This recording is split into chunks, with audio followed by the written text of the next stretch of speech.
भगवान कृष्णसँग युधिष्ठिरले सोध्दै हुनुहुन्छ, हे कृष्ण, हे आदिदेव जगतपते, माघ मासको कृष्ण पक्षमा कुन चाहिँ एकादशी पर्दछ, त्यसको लागि कस्तो विधि विधान रहेको छ, कसरी व्रत गर्नु पर्दछ, त्यसको फल के हो? हे महाप्राज्ञ, हे सबैभन्दा ज्ञानी, कृपा गरेर मलाई यसको विधि विधान बताइदिनुहोस्। हेर्नुहोस्, तपाईहरू पनि एकादशीको व्रत बस्नुहुन्छ। यो माघ कृष्ण पक्षमा आउने एकादशी कुन एकादशी हो र यसमा विशेष खालको के को विशेषता रहेको छ, यो बुझ्नुपर्छ। र भगवान भन्नुहुन्छ, हे नृपश्रेष्ठ,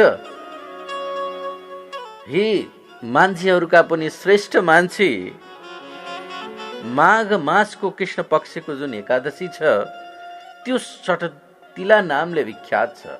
सटतिला यानी कि जो सबै पापहरूको नाश गर्ने खालको छ। सम्पूर्ण किसिमका नाशहरू गरिदिन्छ उसले पापलाई। कुनै पनि किसिमको पाप होस्, सटतिला एकादशीको व्रत गर्नाले त्यो सम्पूर्ण किसिमको पाप चाहिँ नष्ट भएर जान्छ। यो सटतिलाको पाप हारिणी कथा म भन्दैछु, ध्यान दिएर सुन्नुहोस्, जसलाई पुलस्त्य ऋषिले दालभेलाई भनेका थिए।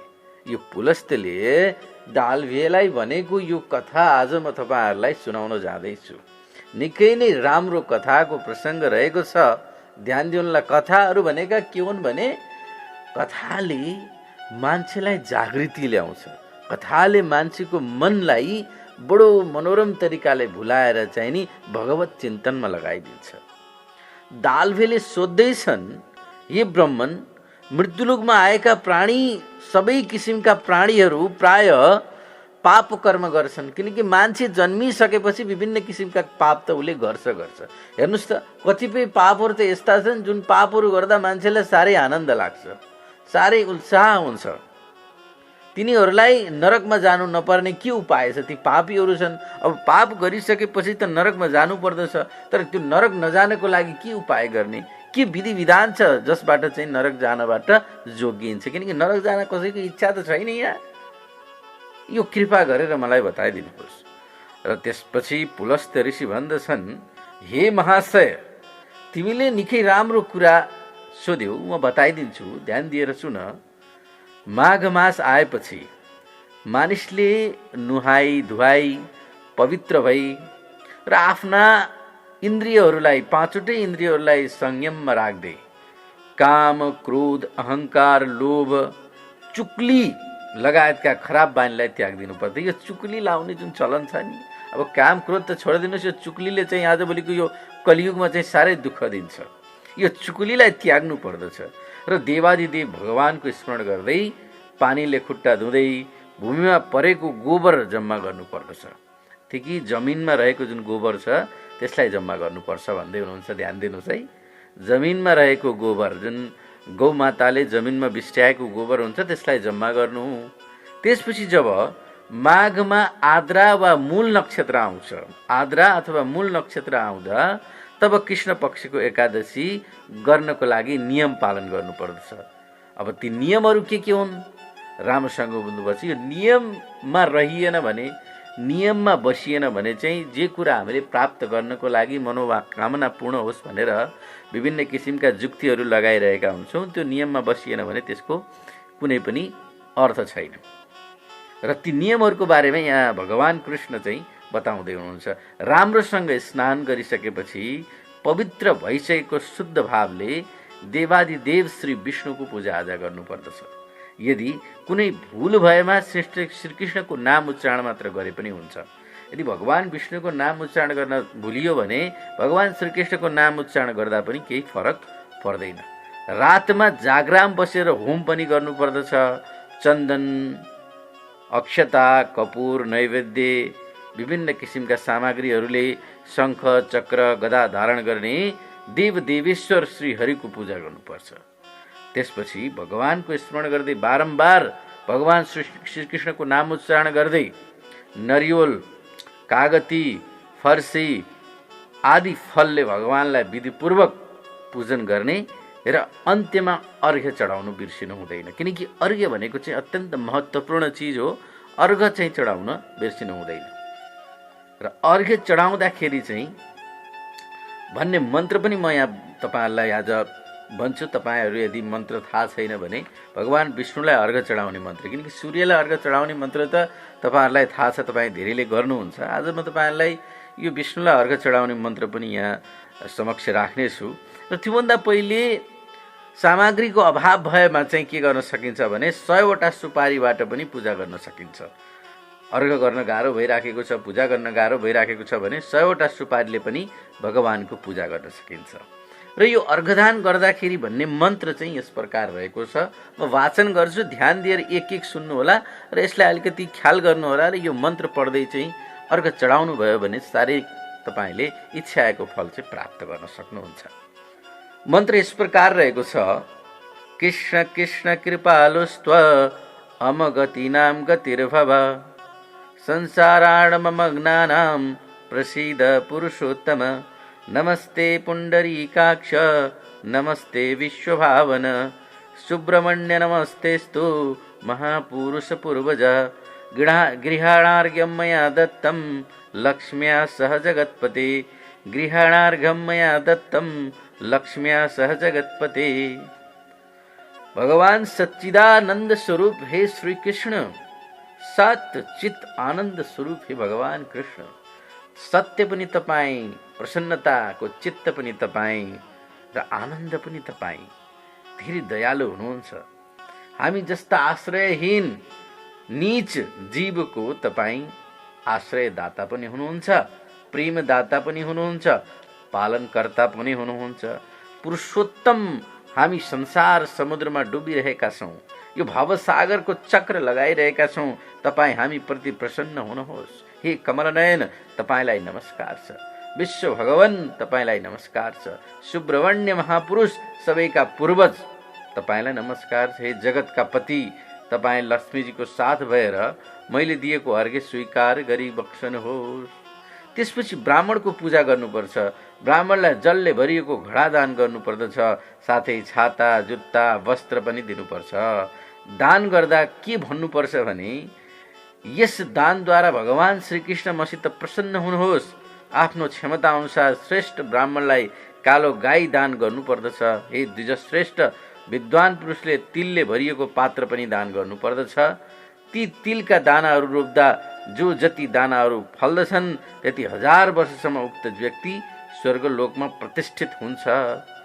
तिलले स्नान गर्नु, तिलकै लेप लगाउनु, तिलद्वारा नै होम गर्नु, तिल मिसाइएको जल पिउनु, तिलकै दान गर्नु, तिलकै भोजन गर्नु, यस प्रकारका 6 काममा तिलको उपयोग गर्नुपर्दछ।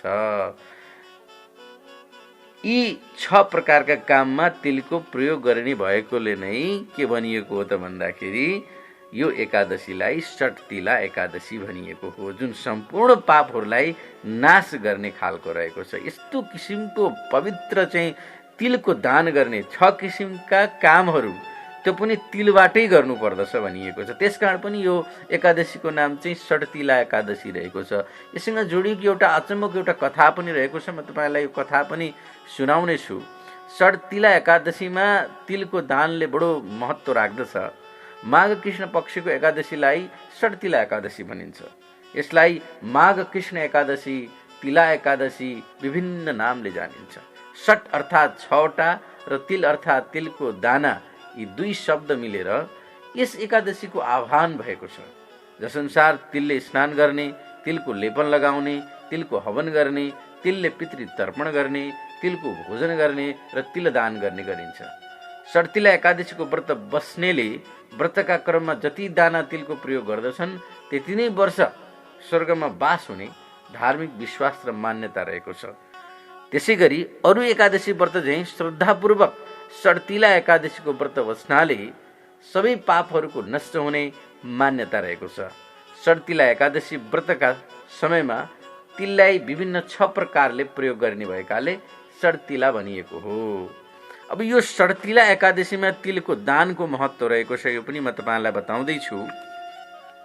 सनातन सभ्यतामा तिललाई पवित्र रूपमा मानिन्छ। यसलाई धार्मिक आध्यात्मिक दुवै हिसाबले महत्त्वपूर्ण मानिन्छ। यस एकादशीमा तिल दानलाई अत्यन्त महत्त्वपूर्ण रूपमा लिएको छ, किनकि तिल भनेको भगवान विष्णुबाट नै उत्पन्न भएको चिज हो। कालो तिल, सेतो तिल र खैरो, सेतो कालो खैरो किसिमको तिल रहेको हुन्छ।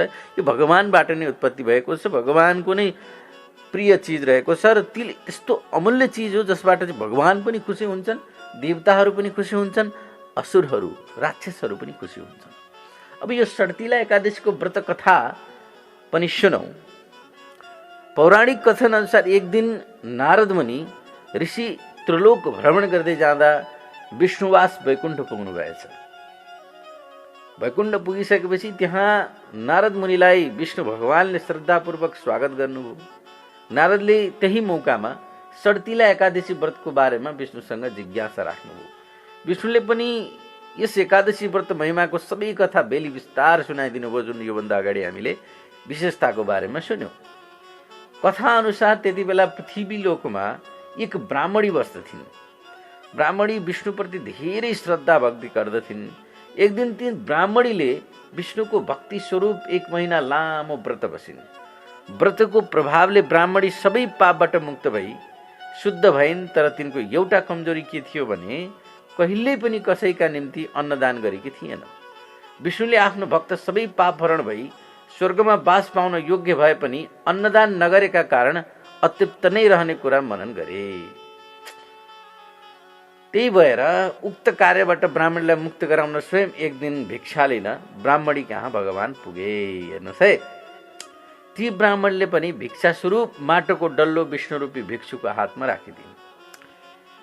अब भिक्षु विष्णु त्यही माटोको डल्लो लिएर हिँड्न थाले। दिन बित्दै जाँदा ती ब्राह्मणी एक दिन परलोक धाम भइन्, मृत्यु भयो, विष्णुलोकमा पुगिन्। उनलाई विष्णुलोकमा आँपको रुख नजिक एउटा खाली कुटी मात्रै मिल्यो। खाली कुटी भेटेपछि चिन्तित बने कि ती ब्राह्मणले फेरि विष्णुको भक्ति गरिन्। विष्णु फेरि प्रकट भए। ब्राह्मणले आफू सबै धर्मप्राण भएर पनि किन खाली कुटी मिल्यो भनेर विष्णुसँग प्रश्न गर्न थालिन्। विष्णुले पनि उनले कहिल्यै अन्नदान नगरेको र भिक्षा दिँदा समेत माटोको डल्लो दान गरेको कारण यस्तो भएको हो भनेर भनिदिए। यस्तो सुनेपछि ती ब्राह्मणी चिन्तित भएको देखेर विष्णुले उपाय स्वरूप देवकन्याहरू तिमीलाई भेट्न आउँछन्, त्यति बेला मात्रै कुटीको ढोका खोल्नु कि जति बेला उनीहरूले तिमीलाई षट्तिला एकादशीको व्रत विधि सुनाउँछन् भनेर बताइदिए। अब ब्राह्मणले पनि खुसी हुँदै त्यसै गरिन्। देवकन्याहरूले बताइदिएको विधि अनुसार उनले षट्तिला एकादशीको व्रत बसिन्, तिलदान गरिन्। फलस्वरूप ब्राह्मणलाई कुटीभरि बाँकी धेरै अन्नहरू प्राप्त भयो। विष्णुले नारदलाई यसरी षट्तिला एकादशी व्रतको सबै विधि कथा बताइदिए। सोही अनुसार षट्तिला एकादशी व्रत बेला तिल लगायतका अन्नदान गरेको खण्डमा वैकुण्ठवास भई सुख प्राप्त हुने धार्मिक विश्वास रहेको छ। त्यसकारण यो षट्तिला एकादशीमा जति सक्दो बढी तिलको दान गरौँ, तिलको स्नान गरौँ, तिलको सेवन गरौँ र आफूले गरेका विभिन्न किसिमका आध्यात्मिक आदि दैविक आदि भौतिक विभिन्न किसिमका पापहरू छन्, ती तापहरू छन्, त्यो तापहरू हरण गर्नको लागि यो षट्तिला एकादशीको व्रत निकै नै महत्त्वपूर्ण रहेका छ। तपाईँले विभिन्न किसिमका पापहरू गर्नुभएको छ, किनकि अनजानमा भएका गल्तीहरू छन्, जान गल्तीहरू भएका छन्, झुक्किएर भएका गल्तीहरू छन्। ती सम्पूर्ण किसिमका गल्तीहरूको जुन प्रायश्चित्त हो, गल्तीहरूको जो भुलचुक हो, माफ हो, यो षट्तिला एकादशीले सबै चाहिँ मेटाइदिने काम गर्छ।